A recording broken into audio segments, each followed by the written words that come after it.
Friends, have you heard of the Redemptorists? What does the Redemptorists mean? The Redemptorists is the congregation of the Most Holy Redeemer, founded by Alphonsus de Ligori. And today, being the first day of August, the church celebrates Alphonsus de Ligori. Alphonsus de Ligori was born in the year 1696. He was the eldest in a family of 7 in Italy. Alphonsus de Ligori was extraordinarily brilliant. At the age of 16, he has already earned a doctorate in law. However, at the age of 27, he gave up his profession and started assisting the priests on mission to the poorest of the poor. At the age of 30, he was ordained a priest. At the age of 36, he founded this congregation of the Most Holy Redeemer, the Redemptorists. Dearest people of God, Alphonsus de Ligori was also a devotee, a remarkable devotee of our Blessed Virgin Mary and that of the Blessed Sacrament. And it may also interest you to know that he has left us with many works.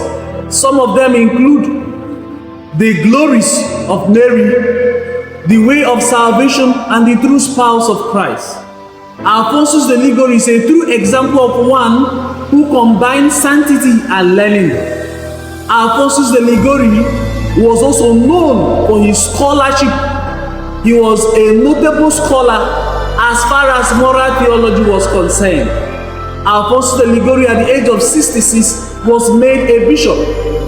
And why a bishop? He saw to the reform that covered the seminary, monasteries, and also eliminating liturgical aberration.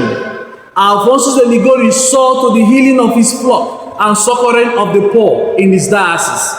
Dearest people of God, Alphonsus de Ligori, at the age of 79, was relieved of his episcopal seat. And he was relieved as a result of ear health.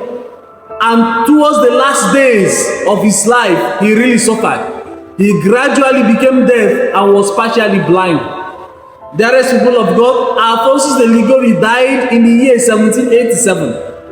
In the year 1816, he was beatified by Pope Pius VII, and in the year 1839, he was canonized by Pope Gregory XVI, and Pope Pius IX in the year 1871 declared him Doctor of the Universal Church.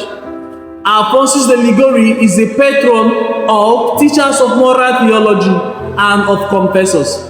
Dearest people of God, today's reading will tell us that the voice of prayer and the voice of truth is never silent. Jeremiah was about to be killed, but his truth saved him. John the Baptist was killed by Herod, and while Herod was seeing the mighty works of our Lord Jesus Christ, he said to himself, John has come back. That voice of truth is never silent.